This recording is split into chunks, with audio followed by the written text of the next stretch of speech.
Hello viewers, আশা করি ভালো আছো। প্রতিবারে নিয়ে আপনার সামনে নতুন আরেকটি ভিডিও নিয়ে চলে আসলাম। আজ দেখাবো যে সব বোর্ডের এইচএসসি পরীক্ষা পেছানো নিয়ে যা জানার আন্তঃশিক্ষা বোর্ড। ঠিক আছে, আপনারা জানেন যে ইদানিং কিন্তু সিলেট বোর্ডের পরীক্ষায় কিন্তু পেছানো হয়েছে। ঠিক আছে, কিন্তু সব বোর্ডের এইচএসসি পরীক্ষায় পেছানো হবে এই নিয়ে আজকে দেখাবো ভিডিওতে। কিন্তু আজকে দেখতে পাচ্ছেন যে আপডেটটা সেদিন প্রকাশিত হয়েছে যে 25 জুন 6টা 10 কিন্তু। ঠিক আছে, এখান থেকে শিক্ষার্থীরা কী বলছে। বন্যা পরিস্থিতির কারণে সিলেট বিভাগের উচ্চ মাধ্যমিক সার্টিফিকেট এইচএসসি মাদ্রাসা ও কারিগরি বোর্ডের আগামী 8 জুলাই পর্যন্ত স্থগিত করা হয়েছে গত 20 জুন। তবে সিলেট বিভাগে পরীক্ষা পেছানো হলেও অন্যান্য বিভাগগুলিতে প্রায় 30 জুন থেকে পরীক্ষা শুরুর কথা জানিয়েছেন আন্তঃশিক্ষা বোর্ড সংশ্লিষ্টরা। ঠিক আছে, এদিকে পরীক্ষা পেছানোর দাবিতে শিক্ষার্থীরা জানান 2023 সালের ফেব্রুয়ারিতে এসএসসি ক্লাস শুরু করে এখন 2024 সালের জুনে পরীক্ষা নেওয়া হচ্ছে। আমাদের দাবি পরীক্ষা অন্তত 2 মাস পিছিয়ে 31 আগস্ট নিতে হবে। ঠিক আছে, এই পরীক্ষা পেছনে নিয়ে কিন্তু অনেক আন্দোলনও কিন্তু হয়েছে। শেষ যে আপডেট সেটা কিন্তু আজকে আমি আপনাকে দেখাবো। ঠিক আছে, যে মোহামিন নামে ঢাকা বোর্ডের একজন শিক্ষার্থী জানান এসএসসি 24 ব্যাচে ক্লাস শুরু হয় 23 সালের ফেব্রুয়ারিতে। শ্রেণী কার্যক্রম মাত্র 1 বছর, সেখানে সেম সিলেবাস 2223 ব্যাচ সময় পায় 2418 মাস, কিন্তু 24 ব্যাচ এই সময়টুকু পায়নি। আমার প্রশ্ন হচ্ছে যে শিক্ষার্থীদের সাথে এমন ব্যাচ বিষম্য হবে।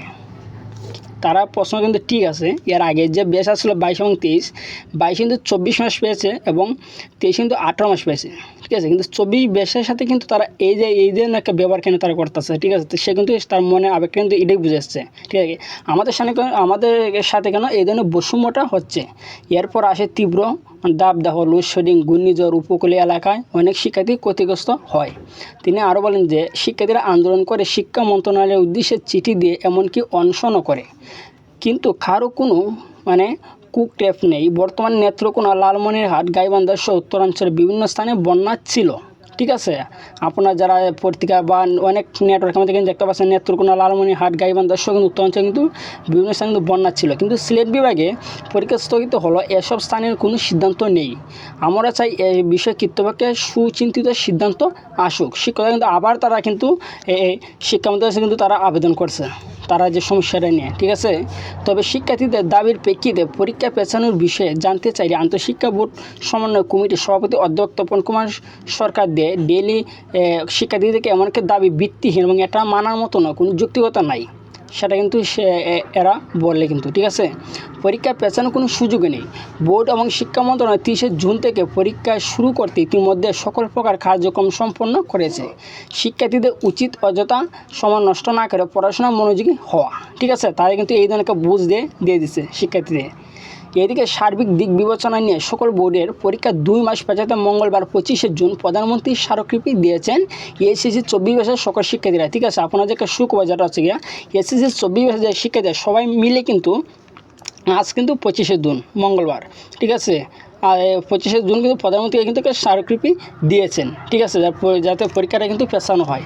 প্রধানমন্ত্রী কার্যালয়ে পরীক্ষার্থীদের পক্ষে স্মারকলিপি জমা দেন ধানমন্ডি আইডিয়াল কলেজের শিক্ষার্থী মাইশা মাহফুজা স্নেহা। ঠিক আছে, যে মেয়েটা স্মারকলিপি জমা দেন সেটা হচ্ছে গিয়া যে ধানমন্ডি আইডিয়াল কলেজের শিক্ষার্থী মাইশা মাহফুজ স্নেহা। এই সময় বিভিন্ন কলেজের শিক্ষার্থীরা উপস্থিত ছিলেন।